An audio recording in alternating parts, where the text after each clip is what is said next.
কিন্তু তার মধ্যেও সেই সময়কার দিনেও 987 জন এরকম মানুষ ছিলেন যারা ওই তাদের অভ্যন্তরস্থ অসুরকে পরাজিত করে মা দুর্গার কৃপায়, মা দুর্গার শক্তি সাহসের ওপর ভর করে দেবত্বকে উত্তোলন করেছিলেন।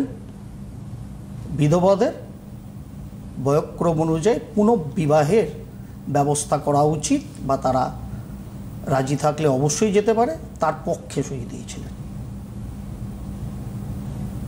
সুতরাং আজকে এমন সেই মহান মানুষের জন্মদিবস 26শে সেপ্টেম্বর, যার ফলে এটাই উদাহরণস্বরূপ আনলাম। তার কারণ আমরা অলরেডি নবরাত্রির তিথিতেই চলছি, দেবী ধরাধামে আগত, তার কৃপা, তার করুণা, তার শক্তি, তার শৌর্য, তার বীর্য দিয়ে আমাদের আভ্যন্তরীণ এবং বাহ্যিক সার্বিক সুখ স্বাচ্ছন্দ্য আমরা কিন্তু প্রাপ্ত হতে পারি।